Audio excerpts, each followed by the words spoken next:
Hey everybody, before the show starts, log on to musicmoneymakeover.com/shop to download all my books and free guides. And while you're there, click on the book a call tab to book a one-on-one Zoom call with me to get all your music business questions solved. Enjoy the show.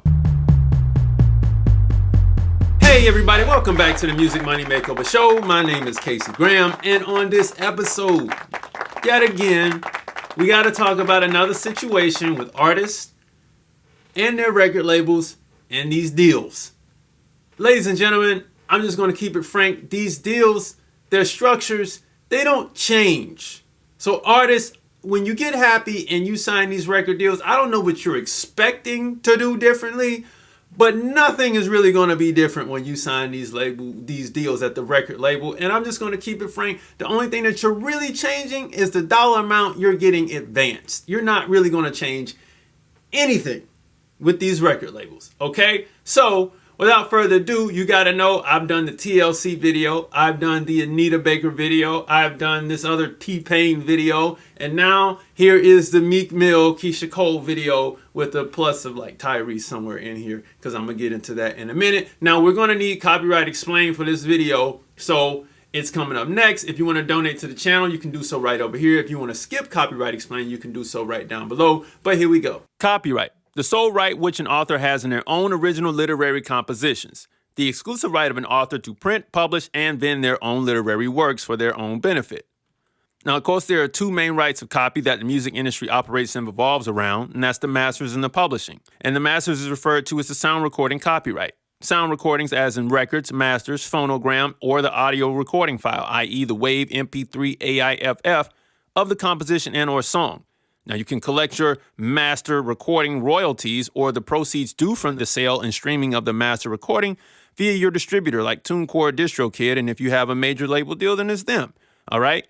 Now, you can also collect the performance royalties via the master sound recording via Sound Exchange and PPL over in the UK. Sound Exchange is based here in America, and if you are outside of America, any other organization that collects these sound recording performance royalties are referred to as neighboring rights. Now, publishing is referred to as a performing arts copyright here in America. Okay, performing arts as in the composition, sheet music, MIDI files, publishing, or song to be performed. You can collect the performance royalties for the composition via BMI, CSAC, ASCAP here in America, and PRS over in the UK, and other countries have their own performing rights organization as well to collect those royalties for you. All right, now, you can collect the mechanical royalties due from the composition via Harry Fox, Music Reports, and the Mechanical Licensing Collective here in America. You can also collect your mechanical royalties over in the UK from MCPS. So now, Lyric Find right here. You can get your lyric display royalties from Lyric Find and Music Match, but that's that. Let's go through the 6 rights of copyright to be exercised to the fullest extent of the United States Code under Title 17, and that's the right to reproduce. The right to reproduce the copyrighted work in copies or phonorecords, physical or digital format. The right to prepare derivative works. The right to prepare derivative works based upon the copyrighted work. The right to distribute. The right to distribute copies or phonorecords of the copyrighted work to the public by sale or other transfer of ownership or by rental, lease, or lending. And then we have the right to public performance, the right to perform the copyrighted work publicly, the right to public display, the right to display the copyrighted work publicly, and the right to digital performance, and that's the right to digital audio transmission performance. All right, everybody, we're back from Copyright Explained. I'm not even going to look, I got some clips in here coming up in addition to what I'm talking about. I'm not even going to get on the soapbox here. Let's just jump right into the preface. All right, everybody. So I'm back inside the computer, and this is what we're going to be dealing with today. Now, it's getting kind of redundant, but I'm glad that these things are coming up here because we're dealing with artists now getting their masters back in whatever shape, form, or capacity that is, or at least getting paid off of their artist royalties as they should be. All right. Now I'm going to break down I'm going to break down the deal points of a standard recording agreement that some of these artists or a lot of these artists went through. We're just going to be very brief, over the top. You can just if for those of you all who know, visualize this thing as a term sheet or deal sheet, the deal memo. And we're just going to use those terms and we're going to speculate with a $10 million check in today's example, which a lot of artists did receive those types of checks for the cycles that we're going to talk about. Now, if you know, I've done the TLC video on this channel. I'll pop that there. I've done the Anita Baker video on this channel, which a lot of people have seen. And then I did another video with T-Pain in it, which a lot of people have seen.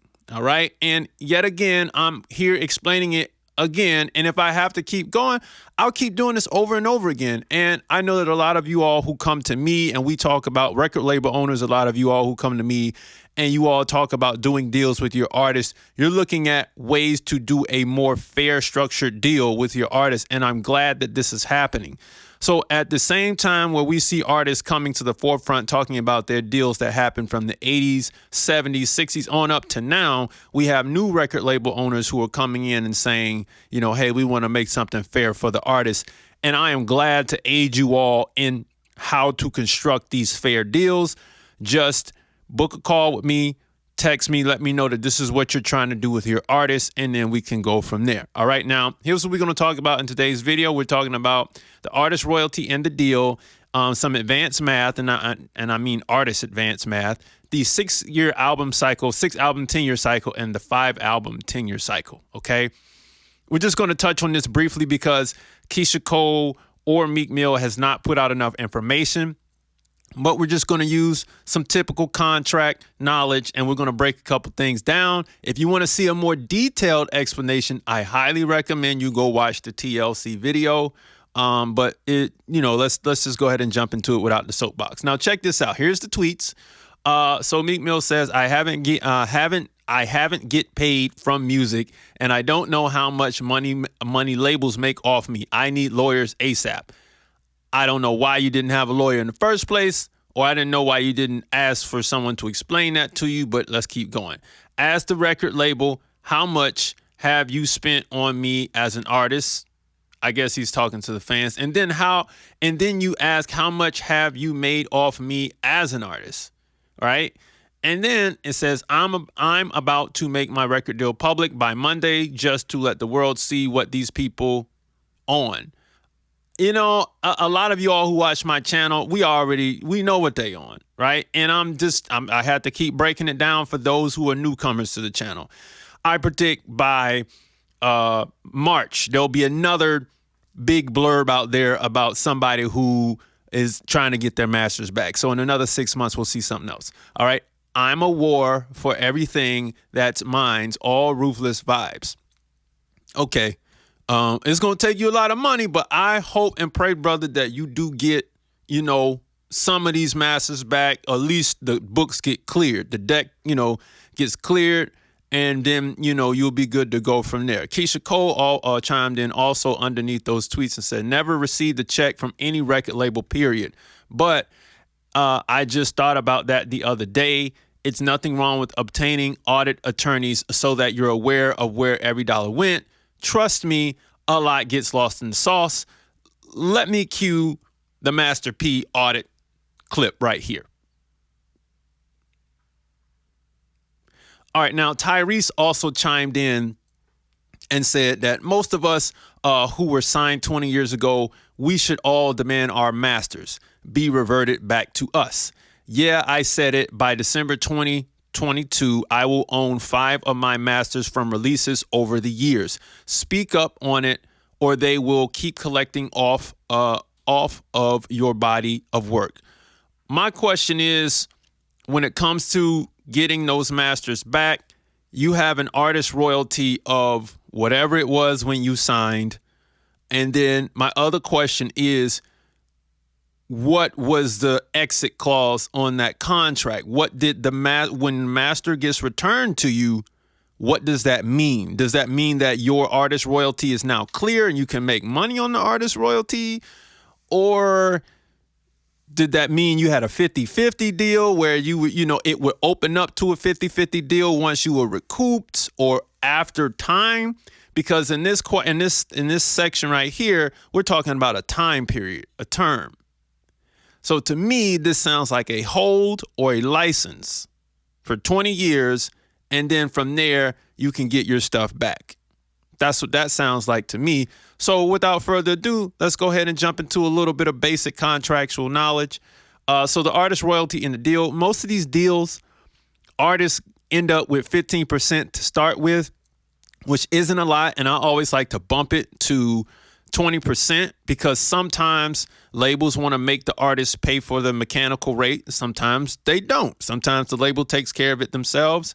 But I'm going all the way in and saying that if, you know, in most cases, an 80-20 deal is going to be what it is. The producer is going to get a 5% out of that. And all producers involved on the album will split up 5% between all the songs. This is for an album. We're doing Keyshia Cole first.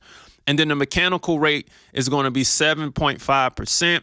I just averaged it out. At the time, it's still 9.1%. 9.1 cents when we're dealing with CDs. But, the record label is going to reduce that mechanical rate because that artist is involved, specifically on controlled compositions, but I'm not going to really get into that. I'm just going to reduce it, and we're just going to average some numbers here, just throw some numbers around on the board. The artist royalty, they're going to end up with about 7.5% as the actual artist royalty at the end of the day once you get through all the clauses. Now, let's talk about this. Let's do some advanced math. Now, if that is the case, and you all can use it's not a hard formula, it's a simple formula. Here's our pimp right over here. We got $1 divided by 7.5%. That equals 13 times the dollar. All right. Anytime you want to know how much you're going to owe based on your debt and your advance, right? Then you take the dollar and you divide it by your artist royalty. And that will let you know how much money you need to make before you are fully recouped. So if, let's say, Keyshia in this sense was loaned $10 million, or that would be $1.666666 million per album, you would need to make $133,333,333 to recoup the $10 million that you were loaned for each album that was under the deal. All right. And we're going to break down because she had 6 albums at 1.6 million per album she had to pay back. Right.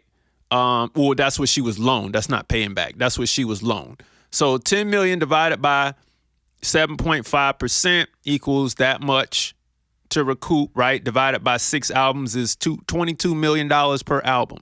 Right. Now, either one of the two things is going to happen. Before this recoup, if this happens, great, but chances are that's not going to happen, especially in R&B. So you could just throw that out the door. The deal is already underwater when you get loaned this much from the jump.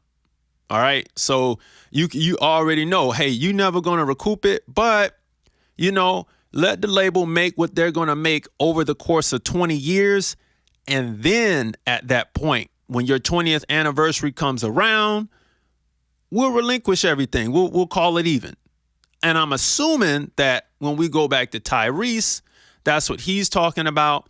And that's what's happening to a lot of these artists. They're getting out of their deals at 20 years. All right. Now, here's what I didn't include. I didn't include a recording budget, tour support, marketing, promotion, and any additional PR. I didn't include that because we're just talking about a simple advance at this point.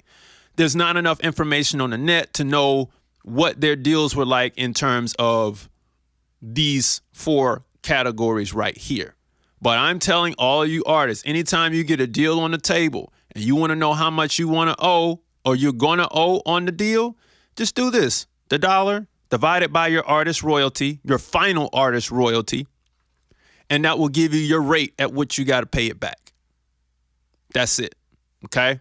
Do that. $1 divided by your artist royalty will give you the rate you got to pay it back. It's as simple as that. All right.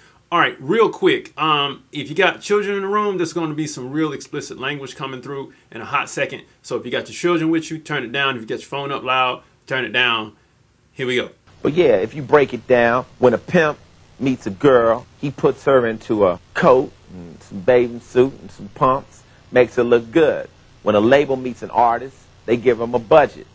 They choose them and they say, I think you can make me money. I choose a bitch. I say, I think you can make me some money. You seem to want to. The average artist walks into a record label who is a pimp and says, please pimp me. Put me out there. I need to be out. What's the first thing an artist say when they come? Put me out there. So you say you want to go on the track. So what I do is I give you money. I'll make you look good. Now you get out there and you sell me some records. You sell me some pussy. See, there's a parallel. Now, they say you shake yourself, break yourself when you see a pimp. So when the bitch is on the street and she see her pimp roll up, she walk a little harder, move her ass a little harder, and she breaks herself. But when you an artist and the label management walks in and you on the stage, you dancing harder. You trying to get it off. You trying to show your pimp you a good hoe. You know what I'm saying? And you get that money. Now the pimp does not fall in love. He makes love, right? He makes love on the level of the difference between the power of a gorilla over a human being. It may be 100 to 1. When a pimp falls off into a bitch's head, he puts her in a state of suspended animation. I can knock a bitch into a coma. It's just like she has never felt love on this level. The thing of it is, I ain't falling in love. She's falling in love. Now, when the record label turns you out and says, yo, we gonna make you a star, and here's the limo, and here's all the advantages of being with me, you get turned out. But the artist turns around and says, yo, Warner Brothers loves me. They don't love you. They just love the money you can make. Now, a pimp never treats a hoe better than the money she's bringing in. So I don't give a fuck how much they love you, but if you sitting in that office and Prince walks in, you got to go, because Prince makes more money, and they even want you to see that they treat him a little better because they want you to work up to that level of that other hoe. You know what I'm saying? Now, the pimp is going to work you till you burn out, busted, or dead. And at that point, he going to have him a new hoe, because the key to the game is cop and blow. Every time you lose one, you got to catch two. So just because I fell in love with you as a hoe, don't mean I ain't knocked two younger, cuter ones that are ready to take your place. So just as soon as the label says, well, we got you and we love you, don't think there's not more hoes coming through the door. And as soon as you fall off, they're going to put another one right into your place. And then you up for the grim awakening of, this pimp did not really love me. And you sitting there crying.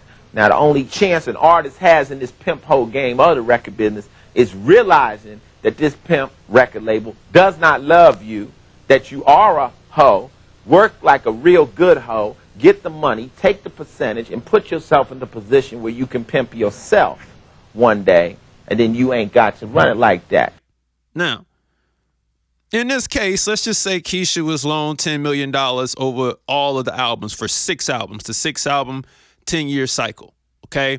And in this case, I got PPD down here. She's going to get paid based off of the purchase price of the dealer, which is a wholesale price, okay? Let's say $10 million. What do we say? She needed to make $22 million per album. Now, these are U.S. numbers. This is not worldwide, and this is, some of these numbers are calculated from back then based on the RIAA. And then just to give her some extra credit for the U.S., I bumped this one from 1.6 million to 1.7 million units sold. This one from 1.7 million units to 1.8 million units sold. Just, you know, for over time. I bumped this one up 100,000. This one was 450. Calling All Hearts was 450 at the time. I gave it an extra 50,000 albums. This one was like 300 something. I think it was 329. I just bumped it up to 400,000.